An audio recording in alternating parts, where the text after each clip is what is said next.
21 अगस्त 1969 की सुबह पूरे मिडिल ईस्ट में हंगामा मचा था। हंगामे की वजह, इजराइल की प्रधानमंत्री गोल्डा मेयर ने कैबिनेट की इमरजेंसी मीटिंग बुला रखी थी। इसमें रक्षा मंत्री मोशे डयान के सामने डेथ टू इजराइल के नारे लग रहे थे और वो चुप्पी साधे देख और सुन रहे थे। सऊदी अरब के बादशाह किंग फैजल ने अपनी सेना को होली वॉर की तैयारी करने का आदेश दिया था। कई देशों से सांप्रदायिक दंगे की खबरें भी आ रही थीं। इस उबाल के पीछे की वजह क्या थी? दरअसल उस सुबह किसी ने जेरूसलम में अल अक्सा मस्जिद के भीतर आग लगा दी थी। इस आगजनी में मस्जिद की छत और 800 साल पुराना एक पोडियम, इसे भारी नुकसान पहुंचा था। अल अक्सा मस्जिद को इस्लाम में तीसरा सबसे पवित्र स्थान माना जाता है, मक्का और मदीना के बाद। अल अक्सा मस्जिद की कहानी हम दुनियादारी में पहले भी सुना चुके हैं। विस्तार से जानने की इच्छा हो तो डिस्क्रिप्शन में दिए लिंक पर पहुंच सकते हैं। हम आगे चलते हैं। 3 घंटे बाद अल अक्सा मस्जिद में लगी आग पर काबू पा लिया गया। तब तक यह अफवाह फैल चुकी थी कि मस्जिद में आग लगाने वाला व्यक्ति यहूदी है। यह सुनकर मुस्लिमों की भीड़ कंपाउंड के आसपास इकट्ठा हो गई थी। उन्होंने आग बुझाने आए इजरायली स्टाफ को भी घेर लिया था। इजराइल के लिए यह चिंता की बात थी। 1967 में हुए 6 डे वॉर में इजराइल ने ईस्ट जेरूसलम पर कब्जा कर लिया था। इस नाते पूरे कंपाउंड की सुरक्षा की जिम्मेदारी उन्हीं की थी। इजराइल की सरकार अपनी बेगुनाही साबित करने की कोशिश करती रही। उसने पहले कहा आग दुर्घटनावश लगी, फिर बोले कि अल फतेह के आतंकी लड़ाई लगवाना चाहते हैं, इसलिए उन्होंने जानबूझकर आग लगाई। पर मामला इतने से शांत नहीं हुआ। 24 घंटे बाद इजरायली पुलिस ने माइकल डेनिस विलियम रोहन को गिरफ्तार किया। वो धर्म से ईसाई था और ऑस्ट्रेलिया का रहने वाला था। उसने बताया कि ईश्वर उसके सपने में आए और कहा कि नए यहूदी मंदिर के लिए जगह की सफाई जरूरी है। रोहन पर मुकदमा चला, उम्र कैद की सजा सुनाई गई। कुछ वक्त तक इजराइल में एक मेंटल फैसिलिटी में रखने के बाद उसे ऑस्ट्रेलिया भेज दिया गया। 1995 में उसकी मौत हो गई। इस कहानी पर कभी विस्तार से बात करेंगे। आज हम विषय पर लौटते हैं। दुनिया भर के इस्लामी देशों ने अल अक्सा की घटना पर गुस्सा प्रकट किया था। 1 महीने बाद मोरक्को की राजधानी रबात में 24 मुस्लिम देशों का जमावड़ा हुआ था। वे एक ऐसे संगठन की स्थापना करना चाहते थे जो पूरी दुनिया के मुसलमानों की सामूहिक आवाज बन सके, और इसी को ध्यान में रखते हुए ऑर्गेनाइजेशन ऑफ इस्लामिक कोऑपरेशन यानी OIC की नींव रखी गई। इसी OIC की बैठक पाकिस्तान की राजधानी इस्लामाबाद में चल रही थी। OIC के सदस्य और ऑब्जर्वर देशों के विदेश मंत्री इस्लामाबाद में इकट्ठा थे। इस बैठक में 23 मार्च को कुछ ऐसा हुआ कि भारत सरकार को प्रतिक्रिया देनी पड़ी। आज हम जानेंगे OIC की बैठक में बखेड़ा क्यों हुआ, OIC की पूरी कहानी क्या है, इस बार की बैठक खास क्यों थी। नमस्ते, मेरा नाम सौरभ द्विवेदी है और आप लल्लन टॉप का अंतर्राष्ट्रीय प्रसंगों से जुड़ा रोजाना का कार्यक्रम दुनियादारी देख रहे हैं। Brought to you by Golden All-in-One, जो मिटाए सर्दी, सर दर्द, बदन दर्द, खांसी जैसे 10 लक्षण। इन दिनों इस्लामाबाद पाकिस्तान के राजनीतिक अखाड़े का केंद्र बना है। एक तरफ मौजूदा प्रधानमंत्री इमरान खान घरेलू मोर्चे पर घिरे हैं। विपक्ष ने 8 मार्च को उनके खिलाफ अविश्वास प्रस्ताव की चिट्ठी भेजी। पाकिस्तानी संविधान के मुताबिक प्रधानमंत्री के खिलाफ अविश्वास प्रस्ताव को पास कराने के लिए नेशनल असेंबली में 172 सदस्यों का वोट चाहिए। चूंकि नेशनल असेंबली इन दिनों सेशन में नहीं है, इसलिए एक चिट्ठी डाली गई आपातकालीन सत्र को आहूत करने के लिए। अगर इस चिट्ठी पर जरूरी संख्या में सांसदों के दस्तखत हों तो स्पीकर को 14 दिनों की डेडलाइन मिलती है सेशन बुलाने के लिए। नियम के हिसाब से 21 मार्च को नेशनल असेंबली को शुरू हो जाना था, लेकिन स्पीकर असद कैसर ने इसमें भी 3 दिनों की देरी कर दी और उन्होंने इस देरी के लिए वजह भी बताई। बोले कि नेशनल असेंबली के हॉल में OIC की बैठक होनी है। इस्लामाबाद में इतने बड़े आयोजन के लिए और कोई जगह नहीं है, इस आयोजन को शिफ्ट नहीं किया जा सकता, इसलिए अविश्वास प्रस्ताव के लिए सेशन बाद में बुलाया जाएगा। असद कैसर सत्ताधारी पार्टी PTI से ताल्लुक रखते हैं। जाहिर है विपक्ष ने आरोप लगाया कि स्पीकर बहाना बना रहे हैं। इस्लामाबाद में जगह की ऐसी कोई कमी भी नहीं है। इन सब हो हल्ले के बीच 22 मार्च को OIC की बैठक शुरू हुई, जिसमें 46 सदस्य देशों के विदेश मंत्री और बाकी सदस्य देशों के उच्च अधिकारियों ने हिस्सा लिया। शुरुआत इमरान खान के संबोधन से हुई और उन्होंने भाषण में जम्मू कश्मीर और फिलिस्तीन का मुद्दा उठाया। इमरान बोले, हमने फिलिस्तीन और कश्मीर के लोगों को निराश किया है। मैं बड़े दुख के साथ कहना चाहता हूं कि हम कुछ भी बदल पाने में नाकाम रहे। हम बेतरह बटे हुए हैं और पश्चिमी देश ये बात अच्छे से जानते हैं। बैठक में भारत की ब्रह्मोस मिसाइल का मसला भी छाया रहा। 9 मार्च को भारत की एक मिसाइल गलती से, जिसमें वॉरहेड नहीं लगा था, पाकिस्तान में गिर गई थी। भारत सरकार ने घटना पर खेद जताया, उच्च स्तरीय जांच के आदेश दिए, कहा कि मानवीय भूल है। पाकिस्तान पूरे प्रकरण की उच्च स्तरीय जांच की जो मांग कर रहा था उसको हमने पूरा कर दिया। 23 मार्च को ओआईसी की बैठक का आखिरी दिन था। इसमें कश्मीर और फिलिस्तीन विवाद में सपोर्ट की मांग दोहराई गई। बैठक खत्म होने के बाद ओआईसी के सेक्रेटरी जनरल हुसैन ब्राहिम तहा ने कश्मीर के मुद्दे पर मीडिया से बात की। बोले, जम्मू कश्मीर के मुद्दे पर विस्तार से चर्चा की गई, इसे हमारा पूरा सहयोग है। हम कश्मीर के लोगों के सेल्फ डिटर्मिनेशन के अधिकार को सपोर्ट करते रहेंगे। इस बैठक का हासिल क्या रहा? बैठक में सदस्य देशों के बीच 70 बिंदुओं पर सहमति बनी। इसमें जम्मू कश्मीर का मुद्दा भी शामिल किया गया।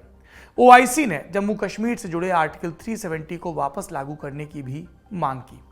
ओआईसी की इस बैठक में चीन को स्पेशल बुलावा भेजा गया था। चीन ओआईसी का मेंबर नहीं है और ना ही उसे ऑब्जर्वर नेशन का दर्जा मिला है। ओआईसी के इतिहास में पहली बार चीन के विदेश मंत्री ने इसकी बैठक में हिस्सा लिया। जानकारों का मानना है कि इस बुलावे को मुस्लिम देशों में चीन की बढ़ती पैठ के तौर पर देखा जा सकता है। चीन की तरफ से मीटिंग में विदेश मंत्री वांग यी आए थे।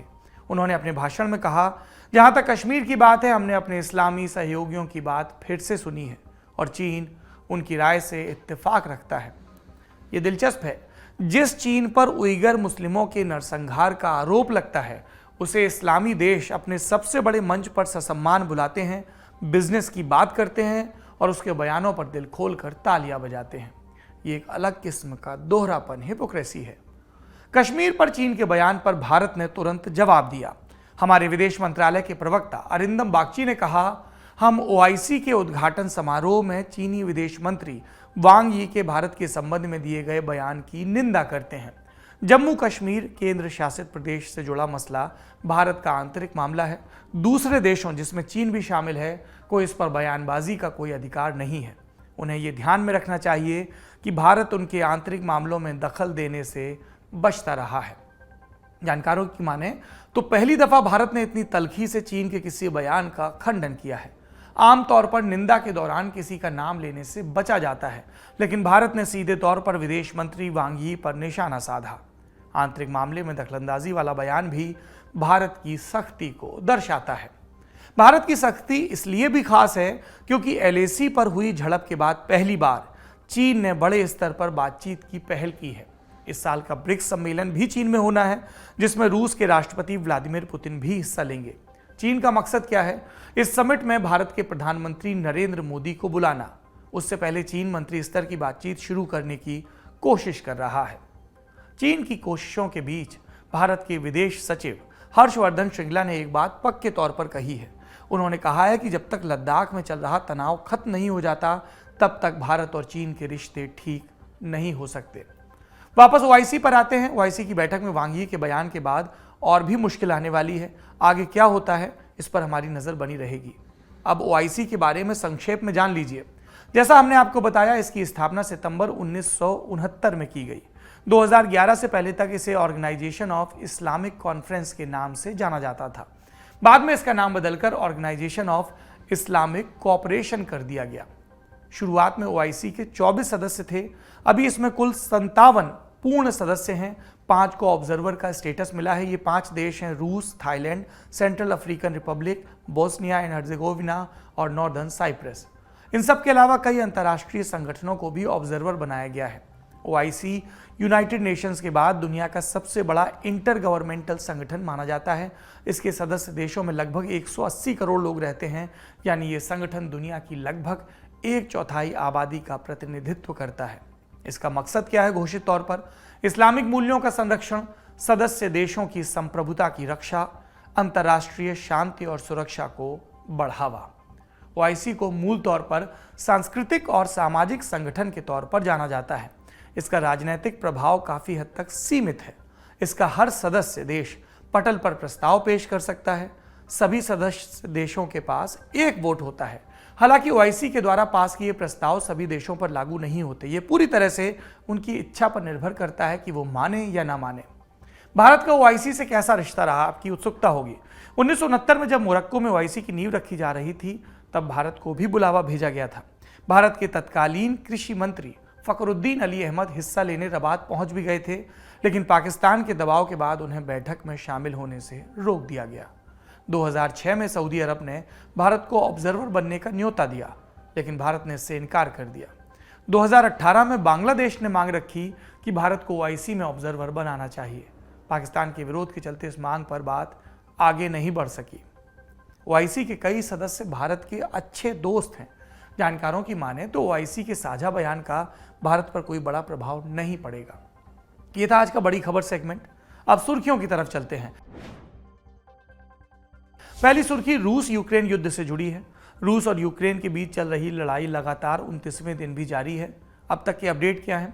रूस अनफ्रेंडली कंट्रीज से गैस का भुगतान रूस की मुद्रा रूबल में लेने की योजना बना रहा है। 23 मार्च को रूसी राष्ट्रपति व्लादिमीर पुतिन ने इसका ऐलान किया। अनफ्रेंडली से मतलब उन देशों से है जिन्होंने यूक्रेन पर हमले के बाद से रूस पर प्रतिबंध लगाए हैं। इसमें यूरोपियन यूनियन, यूके, जापान और अमेरिका जैसे देश शामिल हैं। युद्ध शुरू होने के बाद से रूबल की कीमत लगातार घट रही है। अमेरिका के राष्ट्रपति जो बाइडेन बेल्जियम की राजधानी ब्रसेल्स पहुंच चुके हैं। वहां वो नेटो, यूरोपियन यूनियन और G7 की बैठकों में हिस्सा लेंगे। कहा जा रहा है कि बाइडेन रूस पर नए आर्थिक प्रतिबंधों की घोषणा कर सकते हैं।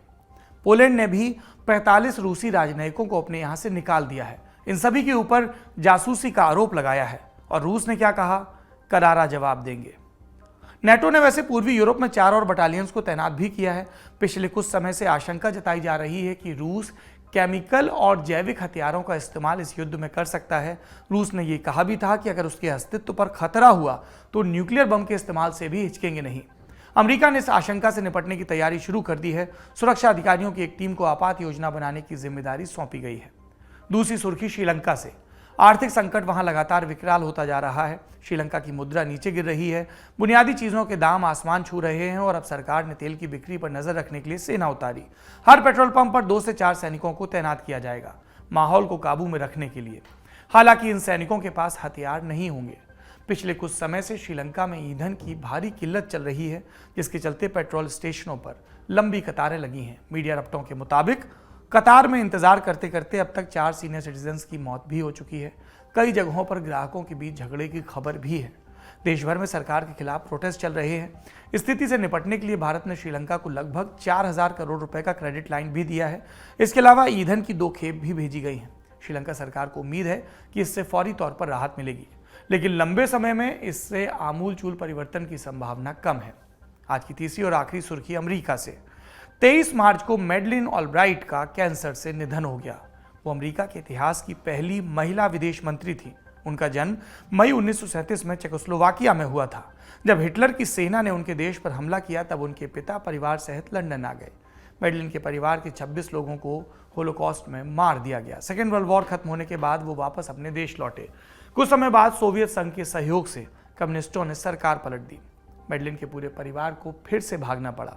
अब की बार वे अमेरिका आकर बस गए। बाद में उन्हें राजनैतिक शरण मिली। 1993 में उन्हें यूएन में अमेरिका का राजदूत बनाया गया। 97 में क्लिंटन ने मैडलिन को विदेश मंत्री के तौर पर नियुक्त किया।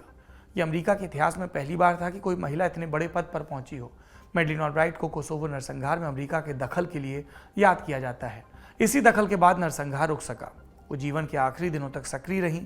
यूक्रेन पर रूस के हमले के बाद उन्होंने न्यूयॉर्क टाइम्स में एक एडिटोरियल भी लिखा था। जाते जाते एक जरूरी सूचना आईपीएल के बारे में। आ गया है आईपीएल और साथ ही लौट आई है बमचक, जिसमें हम करते हैं आईपीएल पर मजेदार बातें। आईपीएल के दौरान लल्लन टॉप से जुड़िए हमारे खास कार्यक्रम बमचक और क्रिकेट लाइव से। प्री मैच, मिड मैच और पोस्ट मैच तीनों में लल्लन टॉप स्पोर्ट्स की लाइव कवरेज होगी, जो आपको लल्लन टॉप स्पोर्ट्स, हमारा नया चैनल है, इस पर मिल पाएगी। और जानकारियों के लिए आप इस चैनल को सब्सक्राइब जरूर करिए। आज का दुनियादारी यहीं पर खत्म होता है। उम्मीद है कल फिर मुलाकात होगी। शुक्रिया, शुभ रात्रि। पंत की स्लेजिंग से बनेगा काम या हार्दिक हिट करेंगे अहमदाबाद का नाम। किंग कोहली के किस्से, ट्रॉफी कब आएगी पंजाब के हिस्से। थला बनाएंगे चेन्नई को चैंपियन या रोहित को ट्रॉफी दिलाएंगे इंडियंस। लखनऊआ कहेंगे पहले आप या फिर से दिखेगा रॉयल्स का ताज। मचमच से निकलेगी हैदराबाद या कोलकाता होगी जिंदाबाद। आईपीएल 2022 का पूरा हाल सबसे लल्लन टॉप स्टाइल में टॉस से ठीक पहले और मैच के तुरंत बाद लाइव।